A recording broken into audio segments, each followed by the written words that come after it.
with Red True Crime, and I'd like to welcome you to a not so much a case update, but more of a retelling of a case with a little bit more facts added to it. So, as I was saying before, we're going to be retelling the story of Asha Degree because we still don't know what has happened to this young child. And those of you that are joining me now, thank you for coming in. If you have already subscribed to the channel, welcome back. And if you have not subscribed, please do so because free, doesn't cost anything, and it gets the information out there to people who may know something about this case and don't even realize they know anything. And this could spark a memory. So let's go ahead and get into it. So we are going to talk about Aisha, the child herself, the events of her disappearance, and possible theories as to why she left the house that night. And we're going to finish this up with where the case is at now. So, let me see here. So, Aisha Degree was born August 5th, 1990, and went missing at the age of 9 from Shelby, North Carolina. Now, this is the crazy thing. North Carolina in February, and I live in North Carolina. So, North Carolina in February can be very, very cold. We get a lot of snow, we get ice around that time of the year. Now, she went missing February 14th, 2000. So I don't know what the weather was like at that time in the year 2000. I wasn't living here at that time. But for whatever reason, on February 14th, her family didn't even know she'd even left the house. They had experienced a power outage, so they put the kids to bed early. And when they went to wake her up for school that morning, she was not in her bed. So the circumstances, no one really knows why she even left the house that night. She's 9 years old.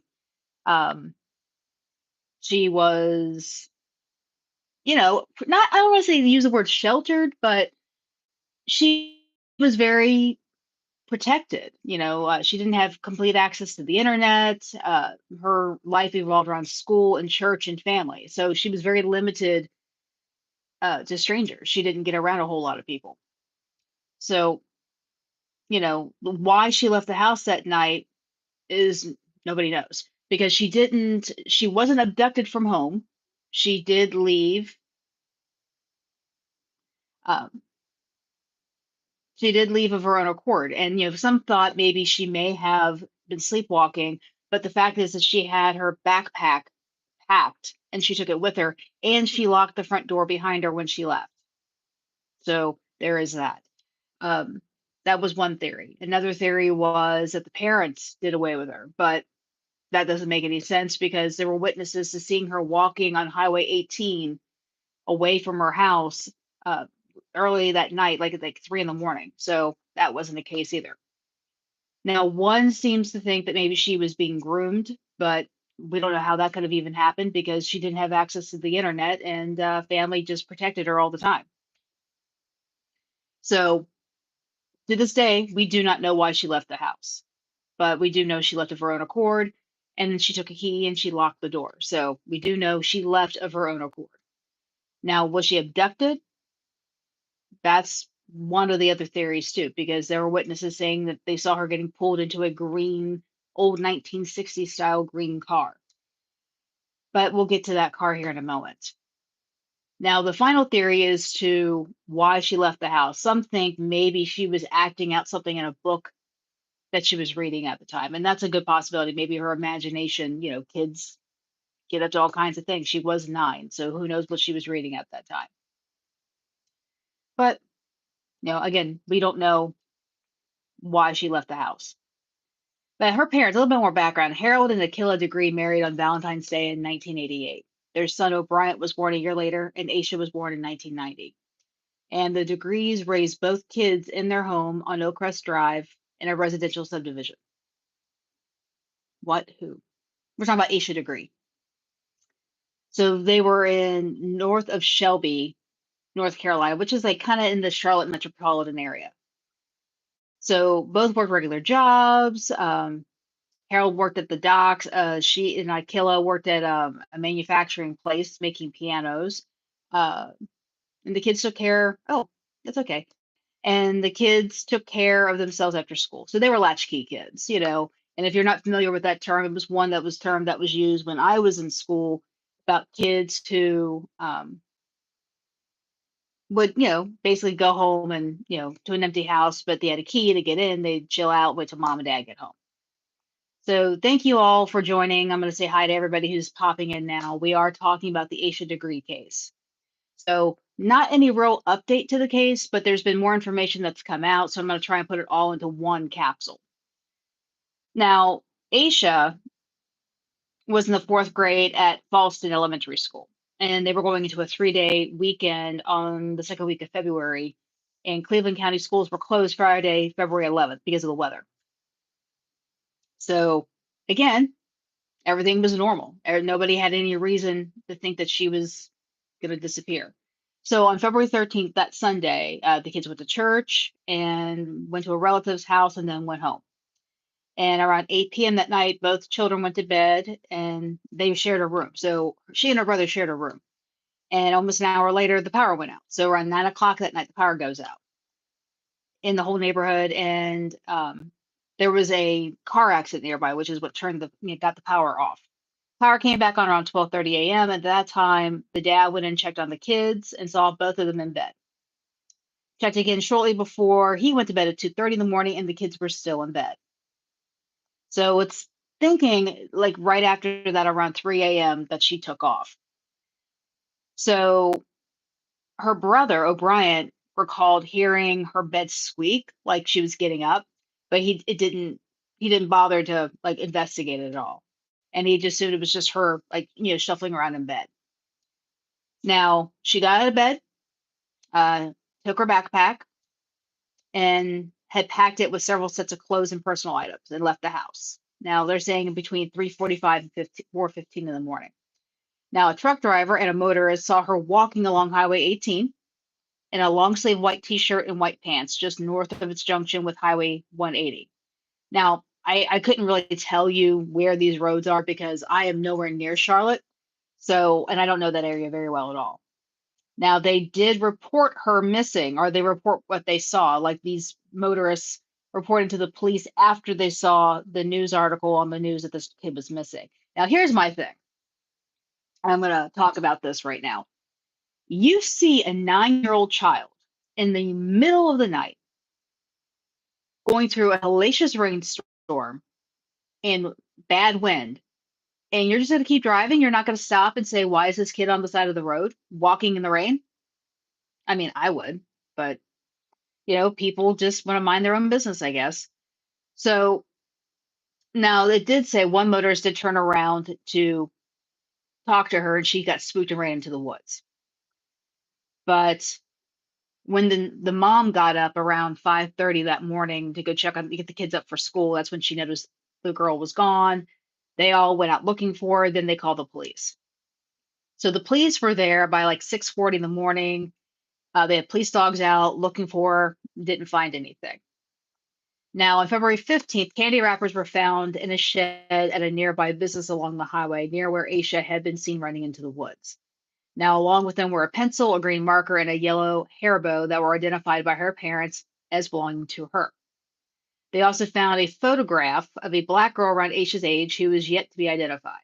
It was the only trace of her found during the initial search. So now on the 16th of February, that's when our mom realized that Aisha's bedroom was missing her favorite clothing, including a pair of blue jeans with a red stripe.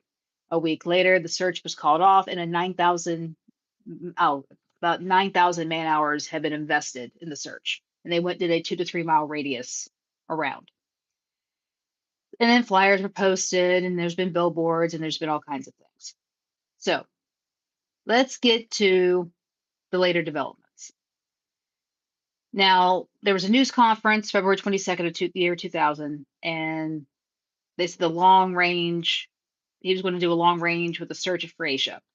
The FBI got involved, State Bureau of Investigation got involved, and they just kept running with this investigation for as long as they can. They never gave up. And then the media attention kind of waned after a while because, I mean, again, we're talking about the year 2000. We're now in the year 2025. Now, in March of 2000, the police put up a full size killer billboard, and I still see that billboard out there. And 2001, a stock car racing driver, Travis Kittleson, featured an image of Degree on the hood of his car. So they were trying to keep her name out there, trying to keep her image. And let's see what else was going on here. I mean, the FBI just didn't give up. So around 2004, acting on a tip reportedly received from an inmate in a county jail, the sheriff's office began digging at an intersection in Lawndale, and bones were found there, but they turned out to be an animal. Now, I will say this, about a year after Aisha went missing, they did find a backpack at a construction site that turned out to be hers. So they did find that. And inside was a undershirt, a book, and some other little items. Now that undershirt's going to prove out to be completely important. So let's fast forward a bit here. In 2000, I think it says 2015. Let me get down here. 2015. That is when they start doing DNA testing. Let's see. Right. 2015 is when they really started reopening it again and re-interviewing everybody. And that is when they announced that there was a award of $25,000 for any information leading to an arrest or conviction of a person or persons responsible for a disappearance. Now, a community group was offering an additional $20,000, and the FBI announced 15 months later, in May of 2016, that their reinvestigation of the case had turned up a possible new lead. And then they disclosed that Aisha may have been getting into a dark green early 1970 Lincoln Continental Mark IV or a possibly Ford Thunderbird from the same era along Route 18. Now, that green card, people have talked about this. 2017, FBI announced that the Child Abduction Rapid Deployment CARD team in Cleveland County was to assist the investigation and provide on the ground support. All right. So at some point, they go ahead and they start retesting everything for DNA. So we hear about this green car in 2016. That's the only real lead they have. And then, they start adding more reward money. And then they start testing for the DNA because, advances in DNA, become what they are. Now in 2020, November, an inmate named Marcus Mellon, who had been convicted of crimes against children 6 years earlier, wrote a letter to the Shelby Star claiming that Degree was murdered and he knew where to find her. 2 months later, Sheriff Alan Norman announced that Mellon's claims had led to another dead end. So this guy was just talking out the side of his neck. Now in 2024, this is where the big update comes. Search warrant was executed by the FBI in relation to the case. They said that a warrant was issued based on physical evidence. No human remains were recovered, but multiple items of interest, including a green 1964 AMC Rambler, were taken from the site. The search warrant indicates that authorities believe Degree was a homicide victim and that her body has been concealed. Okay. So when they retested all those items that were in her backpack, that undershirt became very, very crucial. And that undershirt gave the DNA of two people, one being a man by the name of Russell Underhill, and the other, a young girl at the time, Anna Lee Dedman. Now, I cannot say his name. Russell Underhill was a person that Roy and Connie Dedman took care of. Now you're going to say, who the heck are the Dedmans? Glad you asked. Dedmans were a little bit of a notorious family. They actually had a school up around the Shelby area that was strictly for white students only. It was kind of religious based, and nobody of color could go there. So it did eventually get shut down. But they have 3 daughters, and those three daughters end up being implicated in this case based on DNA, because the DNA, like I said, came from Russell Underhill and Anna Lee Dedman. So, but they don't know how. They don't know how any of that came to place. So let's see here.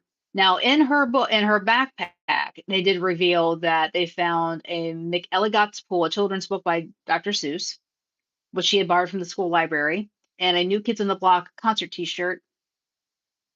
And this is basically, from what I understand, where they got the DNA was from this concert T-shirt. Now, the Deadmans have been completely investigated on this. They've gone to all their properties, they've pulled boxes of stuff, they took the car, but nothing else has really been said. Now, it did come out that the daughters, after the 2024 raid on the properties, started texting each other, and that there is a possible confession to what has happened. And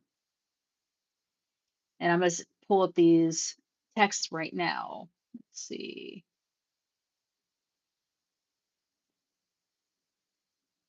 Now, Lizzie Foster, who's one of the other daughters, then known as Lizzie Deadman, was 16 years old when Asha went missing in 2000. Sarah Deadman was 15 years old at the time. Now, the week after law enforcement searched the Deadman properties in September of 2024, a man went to the sheriff's office for an interview with the investigators. Now, he did say he occasionally went to the bars and house parties with the three Deadman girls in the mid 2000s. The man told officers that one time he was at a house party with, Lizzie and Sarah, and the man said he saw Foster was, not Foster, but Lizzie was visibly upset and intoxicated. He said that at one point, Lizzie said, "I killed Asha Degree." The man reported that Lizzie then became stern. Oh, I'm sorry, not Lizzie, the other one. Sarah became stern and told Foster to shut the F up. And the man told investigators that Lizzie caught him off guard that night since he had normally seen her be calm and nice. And later, the man told investigators that he was confident in his memory and that he was 100% positive of those comments. Now, you are talking basically 25 years ago, so I don't know how you could remember word for word conversations, but I think if someone made the statement, "I killed Asha Degree," you're going to remember that word for word. I don't think you're going to hypothesize or extrapolate from that. Now, the man was later given a polygraph test and, he passed. So, I mean, they're not admissible in court, but it does tell investigators this guy is not making stuff up. So, right now, as it stands, the Deadman family is looking at obstruction of justice charges because they believe these kids were involved in this little girl's disappearance and that maybe the parents possibly covered up, helped dispose of a body and evidence. Now, when they went back out there on February 13th of this year, they kept saying that, officers kept saying there was evidence to indicate that Lizzie, Sarah, and Roy Deadman engaged in an obstruction of justice in connection with Degree's disappearance. Now, but no one's been charged with anything. That's the thing. I keep looking it up. No one's been charged with anything. But they do believe, investigators believe, that the daughters were responsible or involved in Degree's disappearance in 2000 because the girls were 16 years old and younger at the time. Investigators believe that adult assistance from parents, Roy and Connie, would have been necessary in the execution and/or concealment of the crime.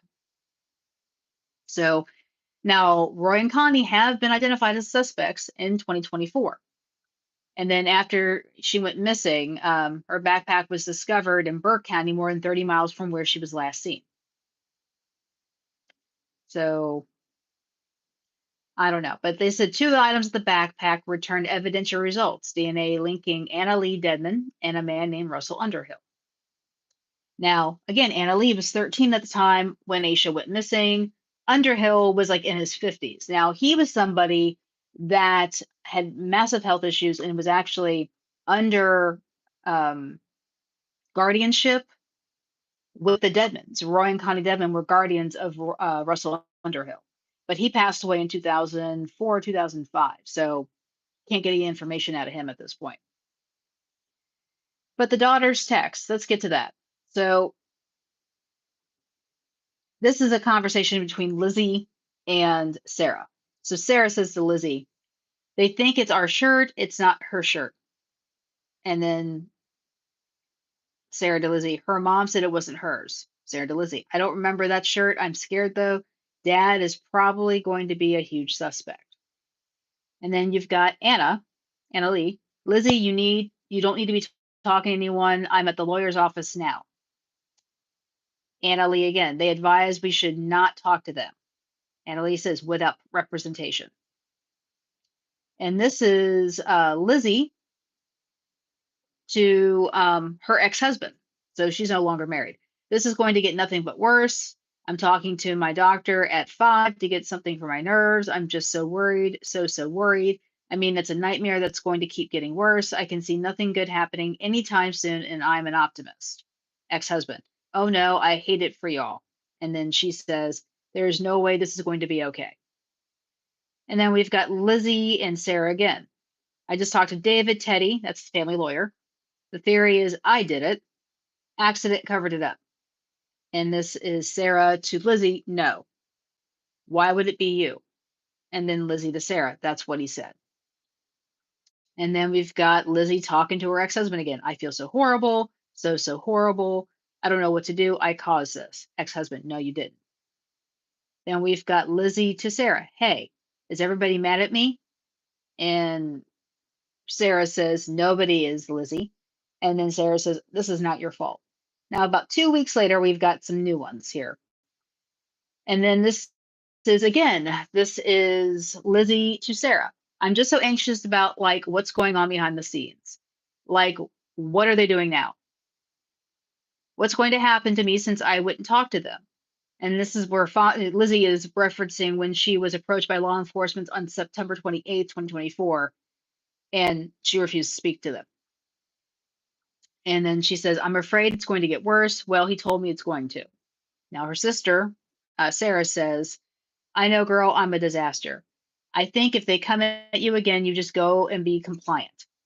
That's what I'm planning on doing. I think, and then she agrees, Lizzie agrees, I think so too. Honestly, I mean, I want to do what dad says, but damn, Sarah, and maybe we should have let you do what you really wanted to do. And then Lizzie, I don't know. I really don't know. And then Sarah, right. You don't want something we do or say impact him, but we also can't be living like this either. I mean, I told him I'm not going to do that. And then Lizzie says, right. Oh, you did? What did he say? And then Sarah, it's not like worth our mental health. And then she responds, right. And then Sarah, he was just like, I will call Teddy. We can go get a polygraph with the honest people. And then Lizzie's like, oh, okay. And then Sarah, I really just don't have it in me to go through what you've been through. And then, Lizzie says, it's been hell. And Sarah's like, just hearing about your situation has made me a disaster. Hearing about it. And then Lizzie's like, oh, I'm sorry. Sarah's like, I just can't even imagine going through that. And then Sarah responds, or Lizzie responds, but you all have dealt with other stuff that I haven't. So that's the back and forth with that conversation.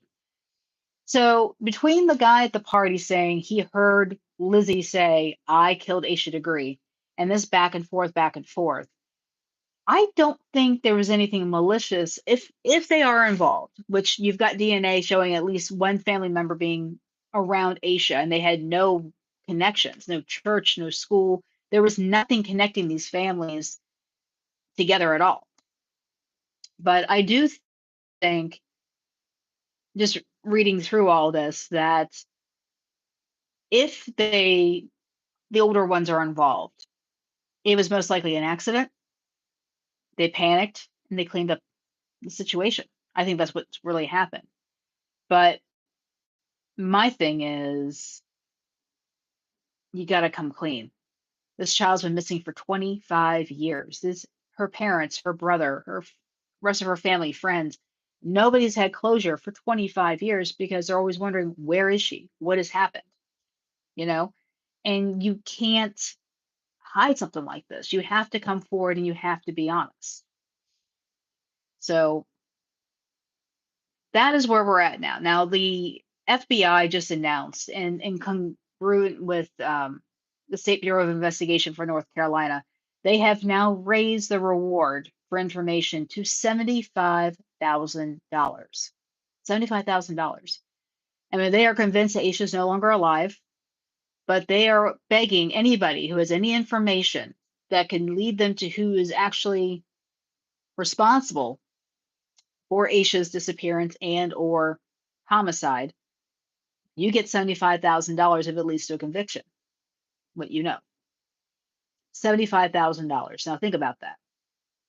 I mean, it's awful to put a price tag on somebody's peace, but there you have it, $75,000. 25 years, $75,000. If you know something, just say something because you can't keep doing this. I mean, from what I understand, Roy Lee Dedman is a peculiar person to begin with. I know he had the property had multiple houses and everything was locked up because it was full with storage, and he was renting some of them out. And he was telling people they couldn't go into certain rooms because that's where all his stuff was. So I don't know if he's a pack rat or what's going on with that. But they did take a lot of things out of his house when they went in there back in September. So, but no body has ever been found. Nothing, no bones, nothing. So if they know something, they're keeping it tight-lipped. They really are. And I think that's why they raise the reward up so high because they need answers. The FBI has been on this for basically since the get-go in 2000, 25 years. There has to be an answer as to what happened to this kid. And hopefully, somebody comes forward and says something because I could not imagine being a parent of a child that's missing like that and not know what happened to them. It would tear me apart. It really would.